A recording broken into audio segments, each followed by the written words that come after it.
Qué precioso estar ante la presencia de Dios. Verdad que la alabanza nos ha bendecido muchísimo. Le damos gloria al Padre, al Hijo y al Espíritu Santo. Siendo cristocéntricos, centrando nuestra mirada en Cristo, en el cual Él es nuestro punto de descanso.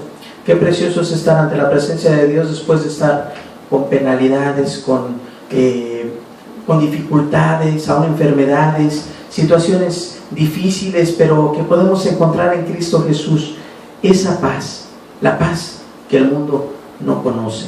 Y bueno, vamos a ponernos en las manos de Dios, primeramente agradeciendo de antemano que Dios ha sido propicio y ha sido misericordioso y ha tenido mucho cuidado de traernos el día de hoy, aún para aquellos que están escuchando el mensaje. Dios los bendiga.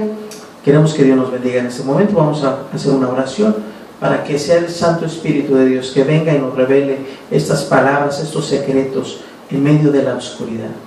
Padre bendito, en el nombre precioso de tu Hijo amado Jesús, Señor, queremos pedirte, Señor bendito, que tú seas, Señor Padre, el instructor, que vengas tú, Señor mío, y así como dice en tu palabra, Señor, lámpara es a mis pies tu palabra y lumbrera a mi camino. Así, Señor Padre bendito, así sea en este día, Señor, para aquel que esté escuchando el mensaje, Señor Padre, que tú le puedas bendecir, que le saques de esas tinieblas que el malo, Señor, el enemigo de nuestras almas, Señor, ha puesto, Señor Padre, para cautivar a aquellos que todavía no te conocen. Padre, ven y libéralos. Te lo pido en el nombre precioso de tu Hijo amado Jesús. Santísimo Padre, hazte manifiesto en este momento, Señor, así como te has manifestado, Señor, en medio de la alabanza. Que tu santa presencia no falte, Señor. Mira la necesidad que hay. Te lo pedimos en el nombre precioso de tu Hijo amado Jesús. Así sea, Padre Santísimo. Amén. Amén. Bueno, pues es precioso estar ante la presencia de Dios. La verdad que gozarnos en los cantos, en la alabanza, nos hace sentir ese confort que precisamente Dios lo da. Esa paz que el mundo no conoce. Y bueno, pues debido a las grandes acontecimientos que están pasando, por un lado esa guerra entre Israel, el pueblo escogido de Dios, entre el pueblo árabe con los Hamas, y bueno, Irán levantándose, Siria también levantándose, después de conflictos de muchos años, de toda una vida de historia. Bueno, pues el día de hoy siguen estos conflictos, pero rogamos y bendecimos a este pueblo de Israel, por cuanto en él ha salido la simiente de nuestro Salvador, de Cristo Jesús. Y es el pueblo en el cual, dice en la Escritura, que al que le bendijere, Dios lo bendeciría, y al que le maldijere, también Dios le maldeciría.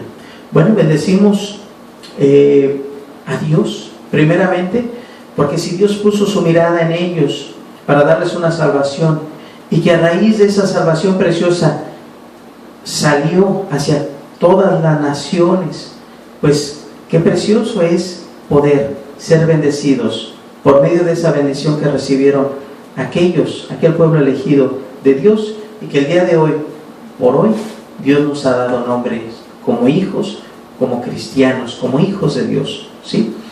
Bueno, pues en medio de estos tiempos poderosos, peligrosos, hemos considerado llevar esta enseñanza.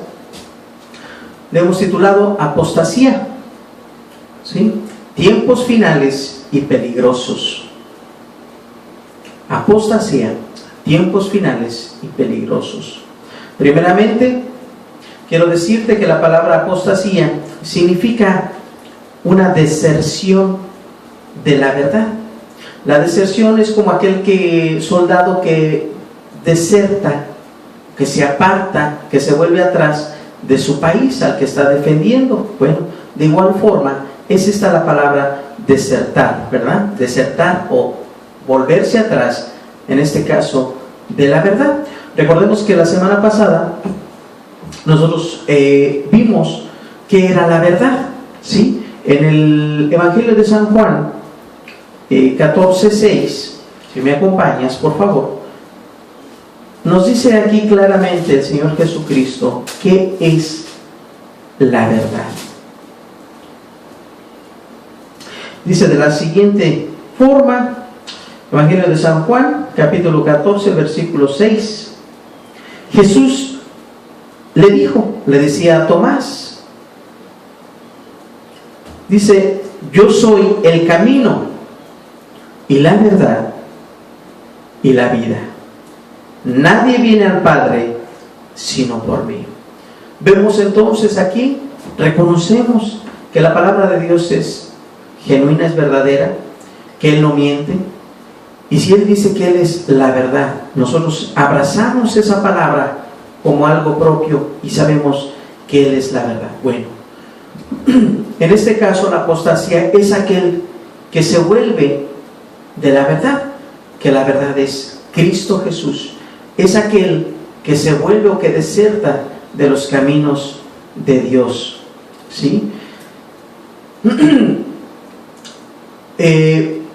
La deserción de la verdad no se trata de alguna persona o de algún cristiano que haya caído, mejor dicho, de un cristiano que haya caído en pecado. No, ese se le llama y se considera pecado. Se le considera apostasía a aquel que se ha vuelto de las cosas de Dios hacia atrás, que se ha vuelto atrás de las cosas de Dios en una forma definitiva, ¿sí? Y bueno, es terrible ver, es caer en esta situación de la apostasía. ¿Por qué? Porque la Escritura, en toda la Escritura, no nos da o no le ofrece ninguna esperanza, ¿sí? Al caer en este estado, no le da ninguna esperanza de poder salir de ese estado de apostasía. Y bueno, vemos entonces, ahora que sabiendo lo que es la apostasía y el título que le hemos dado a esta predicación, vamos a continuar con esta enseñanza: apostasía, tiempos finales y peligrosos. Pablo, precisamente, conociendo esta situación, había llevado estas palabras a aquellos que él amaba, a la iglesia misma, para poder estar fortalecida. Si tú me acompañas a segunda de Timoteo, en segunda de Tesalonicenses, segunda de Tesalonicenses, capítulo 2, versículo 1, por favor. Dice de la siguiente forma. Hablaba Pablo, escribía esta carta a los de Tesalónica.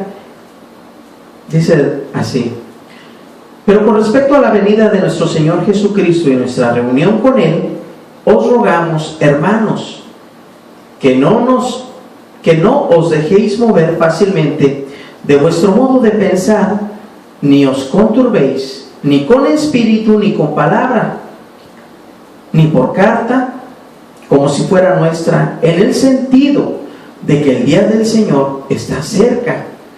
Nadie os engañe en ninguna manera, porque no vendrá sin que antes venga la apostasía y se manifieste el hombre de pecado, el hijo de perdición, el cual se opone y se levanta contra todo lo que se llama Dios y es objeto, fíjense bien, de culto, tanto que se sienta en el templo de Dios como Dios, haciéndose pasar por Dios. Se siente Dios, se siente como Dios y exige un culto como si fuese Dios. Esta es la apostasía que estaba representando como un límite en el cual dice que vendría, ¿sí? Dice que se iba a manifestar, de tal modo que también vendría con esto la llegada del anticristo. La apostasía, querido amigo, querida amiga, hermano, hermana que me escuchas, es aquello que se ha puesto el día de hoy, es lo que es el camino en el cual se está preparando para que pueda entrar precisamente el anticristo, todo aquello que se opone a Dios, como aquí lo dice en la Escritura. Si es Cristo, es anticristo, o que se contrapone con Cristo, ¿sí? Entonces, esta apostasía era la que iba es el trabajo que están haciendo estos falsos profetas, estos falsos maestros, ¿sí? Que se está viviendo el día de hoy, que los vemos, que inclusive se han declarado a favor de la iglesia, de la iglesia tradicional, que es la iglesia católica, en la cual se le rinde culto a los ídolos, ¿sí? Y estos cristianos se han vuelto, cuando una vez los salvó, Dios les dio, les proveyó, inclusive les bendijo, levantó grandes ministerios, y el día de hoy se han vuelto atrás. Y ellos dicen que se vuelven a sus raíces. Cuando la raíz, cuando dicen ellos que fue fundada, es la iglesia de Pedro, algo totalmente falso. La iglesia católica se fundó 350 años después de la muerte del Señor Jesucristo, ¿sí? Entonces, falta un poquito de documentación, pero aparte hay muchos que reciben favores económicos, favores en los cuales pues se les abren las puertas, ¿sí? Algunos que tienen el ministerio de la música se les han abierto las puertas en efectivo, conciertos, facilidades, y todo esto es con tal de poder ganar almas que le resten poder a Dios. Y esta es la apostasía que se está viviendo el día de hoy. También Pablo, hablando en Timoteo, lo predijo. Estamos hablando que esto se escribió hace 2000 años aproximadamente, y lo predijo en el libro de Timoteo, primera de Timoteo, si tú me acompañas, capítulo 4, versículo 1 al 3. Vamos a darle lectura para que podamos entender qué es la apostasía, ¿sí? Dice, recordemos que el Espíritu Santo es el que ha inspirado la palabra de Dios, ¿sí?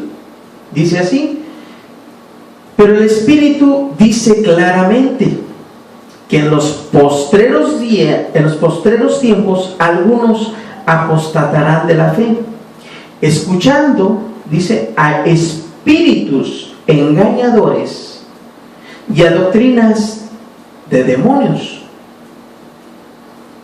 por la hipocresía de mentirosos que, teniendo cauterizada la conciencia, prohibirán casarse y mandarán abstenerse de alimentos que Dios creó, para que con acción de gracias participasen de ellos los creyentes y los que han conocido, otra vez, la verdad. Estas palabras las escribía Pablo previendo. Imagínense, en aquel entonces, si una persona estaba en adulterio, era apedreada, era muerta, era sacada del pueblo y era apedreada, por cuanto es pecado delante de Dios, ¿sí? Aquí no es de que vive en unión libre, o que no te cases, o que se casen del mismo sexo. Para nada. El matrimonio es precisamente hombre y mujer, como lo dice la Escritura, desde la creación, o varón y hembra los hizo, ¿sí? Bueno, dice aquí la Escritura que se escucharían espíritus engañadores y aún doctrinas de demonios. Los espíritus son aquellos que, introduciéndose en la persona, toma control.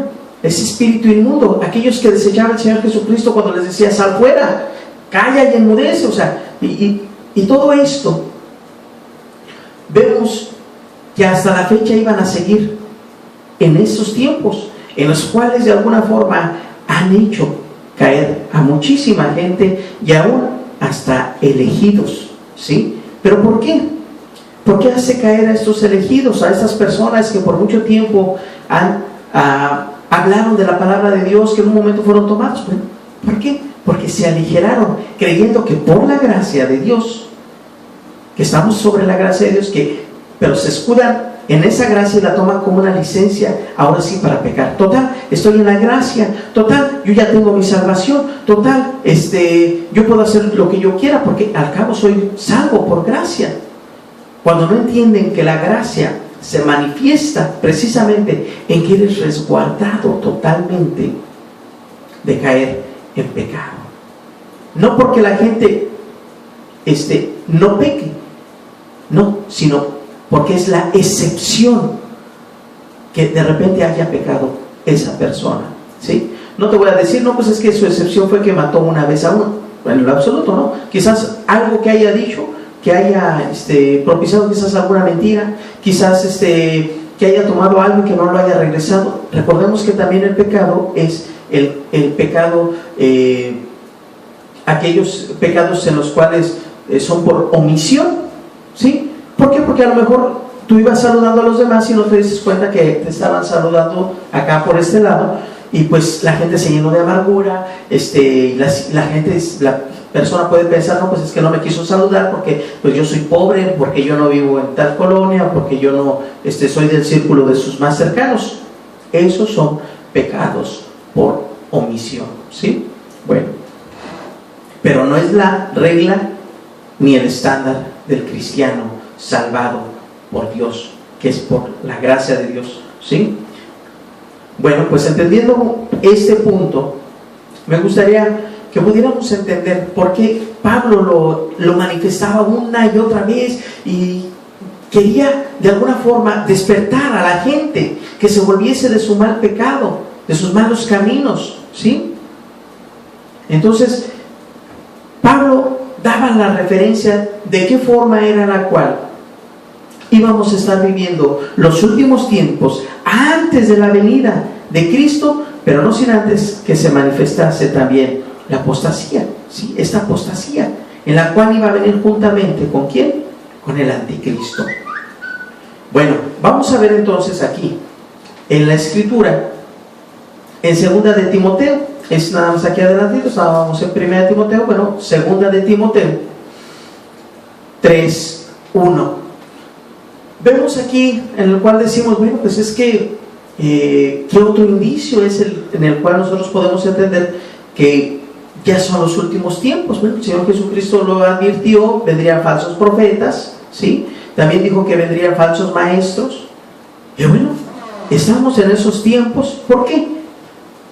Porque el Espíritu Santo de Dios plasmó estas palabras para que el día de hoy nosotros pudiéramos entender en qué tiempos eran en los que estábamos viviendo. Recordémonos que en Lucas 12:54, si me acompañan, bueno, el Señor Jesucristo hablaba y les decía a aquellos, o sea, les mencionaba que eran hipócritas porque no podían distinguir en lo que eran los arreboles de los cielos, las formas de las nubes, y en las cuales decían, hoy va a llover, y llovía.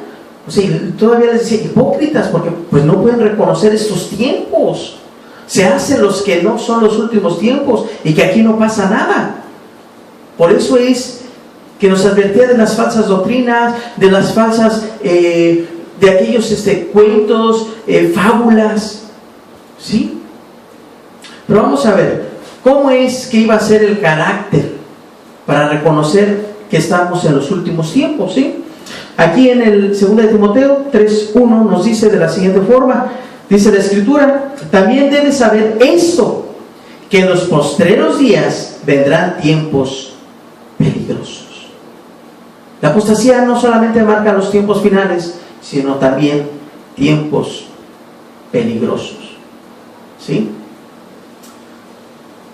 Dice, porque habrá hombres amadores de sí mismos,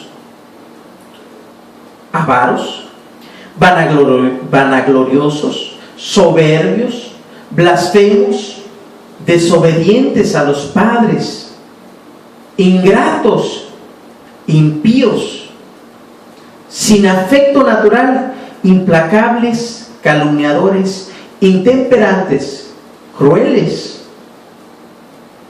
¿sí? Aborrecedores de lo bueno, traidores, impetuosos, infatuados, amadores de los deleites más que de Dios, que tendrán apariencia de piedad, pero negarán la eficacia de ella. A estos evita. Dice, porque de estos son los que se meten en las casas y llevan cautivas a las mujercillas cargadas de pecados, arrastradas por diversas concupiscencias, Estas siempre están aprendiendo, pero no bueno, o sea, están aprendiendo mal, y nunca pueden llegar al conocimiento de la verdad. Y de manera de que Janes y Jambres resistieron a Moisés, así también estos resisten a la verdad. Hombres corruptos de entendimiento, reprobos en cuanto a la fe, mas no irán más adelante, porque su insensatez será manifiesta a todos, como también lo fue la de aquellos. Amén. Aquí Pablo nos estaba diciendo cómo iba a ser el carácter de aquellos hombres postreros. Los postreros son aquellos que iban a ser después de los tiempos que estaba viviendo Pablo, ¿sí? Esos son los postreros. Nosotros somos postreros a él, y esos son los tiempos. Dime tú si no reconocemos estos tiempos, o seremos hipócritas y diremos: no es cierto, aquí nada está pasando, Dios es amor y aquí nada está pasando. No, dice aquí que serían hombres amadores de sí mismos, ¿sí? Hombres que no se entregan a las demás personas, que no les importa la misericordia, inclusive que cultivan mucho su cuerpo para verse bien, se delinean, se maquillan ya los hombres. Las mujeres, sus uñas, no atienden a los hijos porque se les van a arruinar su manicure, su pedicure y lo que tú quieras que termine todo en cure, ¿sí? ¿Por qué? Porque son amadores de sí mismos, no se pueden dar por los demás, se aman nada más ellos mismos, y de ahí en más nadie más importa. Vemos aquí también hombres avaros, ¿sí? Vemos aquí que pareciera un mismo mal, pero que la Escritura le tiene nombre y apellido. No es que soy ahorrador, es que yo proveo para el futuro. Y es correcto que proveas para el futuro, pero no algo que si tú ves una necesidad, tú no puedas ayudar a esa persona a que pueda suplir esa necesidad. Total, si no lo necesitas, puedes hacerlo, tienes el medio, hazlo. Dios te va a bendecir, y no que haya maldición por ser avaro, ¿sí? Dice aquí, vanagloriosos. No, si yo asisto a tal iglesia, imagínate, hasta en eso se vanaglorian, ¿sí? No, yo soy el familiar de tal persona, yo conozco más escritura que tú, yo ya recibí el Espíritu Santo. Gente vanagloriosa que no lo hace para un crecimiento, sino lo hace para pisotear a los demás, ¿sí? Ahora en las iglesias se ve como si fuera un tráfico de influencias, ¿sí? Es gente vanagloriosa, gente que en la cual dice: no, pues mi estudio, mis hijos hacen esto, mis hijos logran lo otro. Y una cosa es estar orgullosos de ellos, y otra cosa es que nos vanagloriemos, ¿sí?, de estas situaciones para hacer sentir mal a los demás. Dice aquí también: blasfemos, aquellos que toman o que blasfeman la palabra de Dios, que toman la palabra, que la tuercen, ¿sí? Que sí toman una verdad y luego la tuercen, ¿sí? O que sacan ciertos pasajes bíblicos y blasfeman de que es mentira. Eso es una blasfemia en contra de Dios, ¿sí? Aquellos que maldicen el nombre de Dios, aquellos que se dicen cristianos y no llevan la vida a Dios, están blasfemando el nombre de Dios, porque el nombre de Cristo Jesús, tú que te dices cristiano, católico, como quieras, pero que crees en Cristo, tú estás blasfemando el nombre de Dios. ¿Cómo? Adorando tus ídolos, mintiendo, robando, ¿sí? Y los pecados que en la Escritura nos ilustra Dios. Soberbios, aquellos que no pueden mirar más que del hombro para arriba, ¿sí? O que te miran del hombro para abajo así, como que... Y ellos no pueden subir su mirada en señal de humildad, sino se sienten muy dignos, ¿no? Vemos aquí entonces que estos tiempos nos han alcanzado. También podemos ver aquí a los desobedientes, a los hijos desobedientes, que no obedecen a sus padres. Sí, la juventud dice: tengo conocimiento, yo soy más bonita que mi mamá. O sea, ni alcanzan a verse la magnitud de las situaciones en las cuales se está viviendo. Ciertamente los padres son más viejos, se ha acabado su vitalidad, su fuerza, el brillo en los ojos, es obvio, hay una decadencia. No puedes compararte. Tú joven, tú seas hombre o mujer, no puedes compararte con tus padres, ¿sí? Al contrario, debes de honrarlos, de obedecerlos. Es un mandamiento de Dios, es el quinto mandamiento de Dios. ¿Qué tan importante está? Antes de no matarás, está primero el mandamiento de honrar a tu padre y a tu madre. ¿Sí? Dice aquí también, ingratos, gente desagradecida. Le ayuda, y como dice el dicho vulgar, que muerde la mano del que le da de comer. ¿Sí? Hace muchos hijos ingratos también. Impíos, ¿sí? Gentes sin Dios, que se gozan de su maldad. Gente impía, sin afecto natural. El afecto natural es algo que por esencia deberíamos de sentir. ¿Cómo qué? Pues como el amor a los padres. ¿Cómo qué? Como aquella madre que tiene a su hijo que creció los 9 meses